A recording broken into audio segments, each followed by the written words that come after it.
Hi, I want to make a video on the subject of how the satisfaction you get leads up to a peak moment.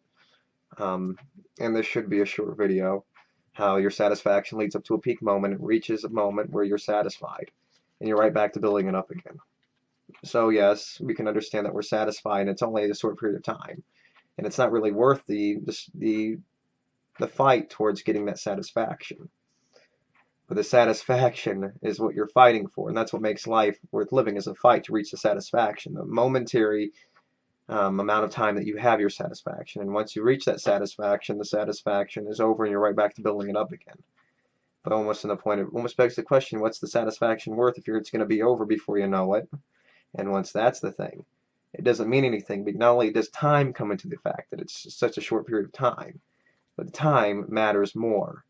Um, Not only proving the fact that it doesn't do anything, but time means something when you're in the deprivated state because it exists as a real value. Sort of like it existing as a real value beyond how it has real value if it's someone in pain. It doesn't matter if you're there or not. If someone's in pain, if a kitten is in pain, if it has a broken leg, it has value as opposed to you not being there and the alarm clock fell off the table and broke. The alarm clock doesn't have any value unless you're there to give it value or give it purpose. But your purpose given to it is created by sentient beings, and sentient beings can create it, but they can't really create the innate purpose that exists in reality, except from existing as a sentient being interacting. You can give it value, but the value that can't really necessarily truly come from you, except from your projections of value. The value exists in and of itself in something, regardless of what you think or not. And it can go and be consistent with the reality, but it doesn't mean it is. And it doesn't exist in your head, it exists as a projection. The real value exists where it exists. And it exists in your head, and it is your head that exists. Because your head, your neurology, is what gives you value, your sentience. So yes, that's exactly the point. So we're building up to a single moment. The time comes into consideration. But the time becomes more painful in recognition. Not only that, but the time is more relevant when you're in the deprivation. The time is relevant in deprivation because you're reaching your satisfaction, whatever satisfaction it may be, and satisfying whatever you may, the peak satisfaction. The peak satisfaction from a point of view of using time or a lapse in time means that it doesn't really mean much, and it makes the satisfaction all the more vacant. It makes the satisfaction all the more meaningless. Because without the satisfaction having any time, since it's so fleeting, it really has no value and only takes away from it once you recognize just how fleeting the value and satisfaction is. You're still getting, like I mentioned before, it's about the perception. You still get the same feeling, but the perception is no longer the same. You still eat and you get satisfied, but once you recognize exactly what's going on, how fleeting it is, how frivolous it is, how you're just satisfying an addiction because you exist, and how you're just satisfying a deprivation based on a negative circumstance in which created your hunger to begin with based on your addiction of your existence, and how you're just satisfying that. Once you recognize exactly how it's going on and how it's going to be over before you know it, and how you're just going to satisfy it only to satisfy it again. It's just going to be a redundant process. Once you add all these different layers up, it makes it seem very pointless. You sit here and all you have is the empty space to have your thoughts roll around in. But then again, once you realize and you just marinate in your own misery and recognize how all this stuff and how all these things are functioning, it makes it seem like all the more pointless, and how it just has no, absolutely zero meaning. Even your thoughts, a projection, you're just sitting there in your own misery, marinating, doing nothing but accepting reality as it exists. Your same old redundant. Life sucks. The same shit, just another day. But you're still existing in the moment. You're still existing as just another moment in the day of letting things pass by the way they're passing by. And there's nothing else to the game. You could say you want to kill yourself, and you end up not killing yourself, and you exist another day, and that's all you're doing is existing another day. And that's all you can do, unless you take action. And we can say this all we want, but we're not necessarily doing anything. We can only just let our thoughts air out in the reality we're existing in. And that's all that's really happening, is a satisfaction. It's a psychology game. And we're just satisfying our psychology as best as we can. And when we eat, it's satisfying our psychology, it's satisfying our physiology, which is satisfying our psychology of satisfaction. It's satisfying our hunger, psychologically making us feel more satisfied. we're feeling satisfied because it's all based on our brain accepting how the full load on our stomach, accepting, oh, I'm satisfied now. It goes to my brain and I recognize this psychologically and physically. How those two things, obviously, like I mentioned before, are one. How they rely on the other. Your emotions don't mean much of anything. Sort of like the perception and the feeling. You have the feeling, but you don't have the perception. Sort of like you have the feeling. Sort of like you intellectually understand. The difference between feeling and intellectually understanding is sort of like you can intellectually recognize life sucks, but feel good. And there's a disconnection, but they still have, they're still from the same source, I guess I can say. So yes, you're not doing much of anything. And when you're doing something very fleeting to satisfy something that doesn't have much weight. I mean, there's not much else to go over the subject with. It is very redundant. I mean, I've made a lot of videos on this alone. There's nothing much to say about it. I mean, it is just very fleeting, and the fleeting only matters. You want it to be over before you know it if it's bad, but it's over before you know if it's good as well. And when it's bad, it usually lasts longer, at least feels like it's lasting longer, or the deprivation. It takes a buildup of the deprivation. So it's not, when you want it to be over quickly, it's not. And when you don't want it to be over quickly, it is. In many cases, if you're having fun, it's over quickly. If you're not having fun, the deprivation, the buildup, takes a lot of more buildup. It takes a lot more time before your next orgasm. Then the orgasm lasts. You have to wait and you have to work for it.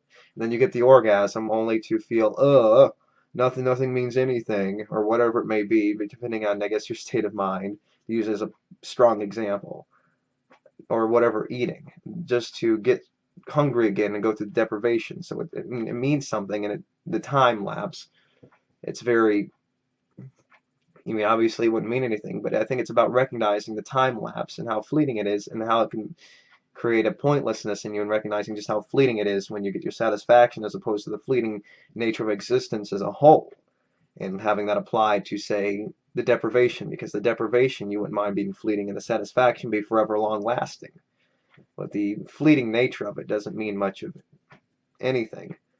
Except that it's fleeting, and it describes reality. In many cases, that's how reality exists, but recognizing how quickly it lasts is very important, I guess.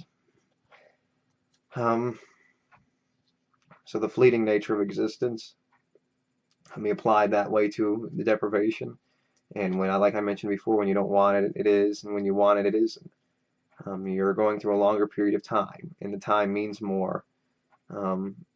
When it's a deprivation, and when it means less, it's when you're satisfying, but you want it to last longer, but it means less because you're not in the deprivated state, and it means more when you're in a deprivated state, because that's the way our life is functioning on. That's the way life functions. That's the way existence functions, logic functions. You're gonna have to go through more than negative to go through to get the positive that you want out of something. And I'll just ignore the phone. Yes, so that's how things are functioning in reality. And there's nothing much else we can do about the existence and how things work than just accept that as a fundamental fact of existence. So there's nothing we can do, and time and fleeting nature of existence have a lot to do with how we perceive things. So yes, that's how it's functioning.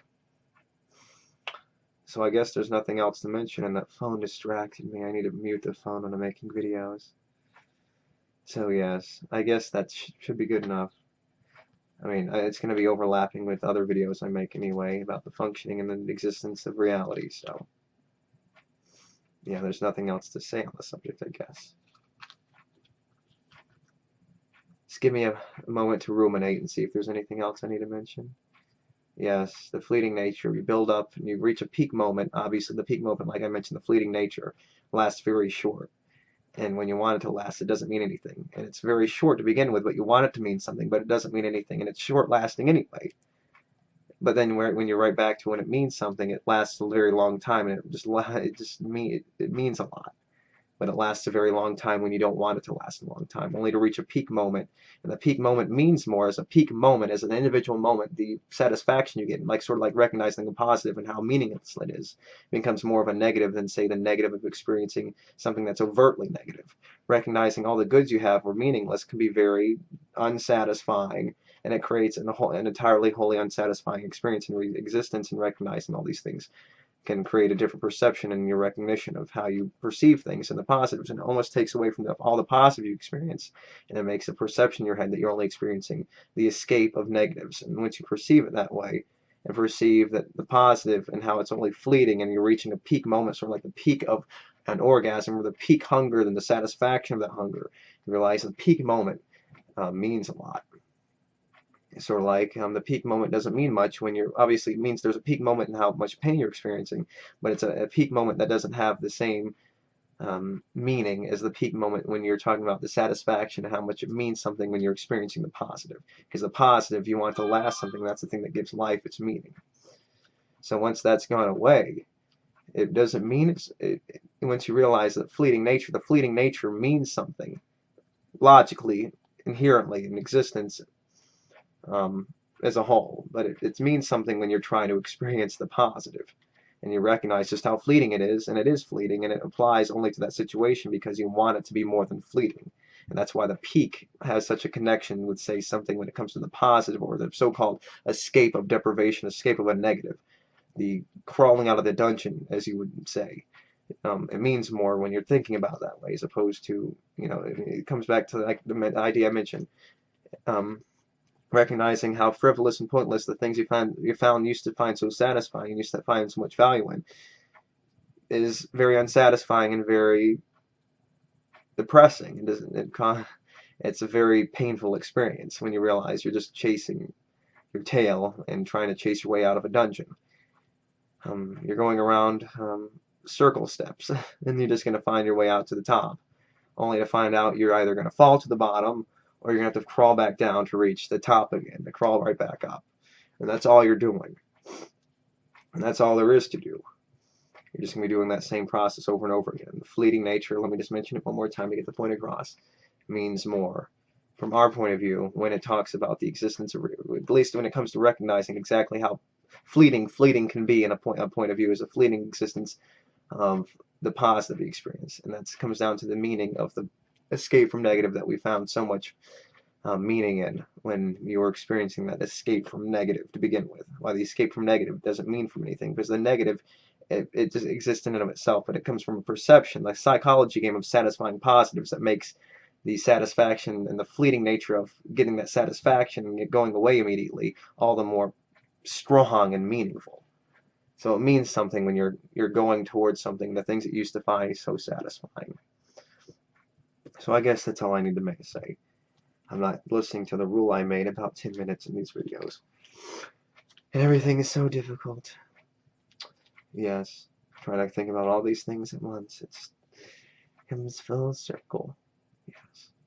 Yeah, my voice, dry. Anyway, so if I have anything else to say on the subject, I'll say it again in another video.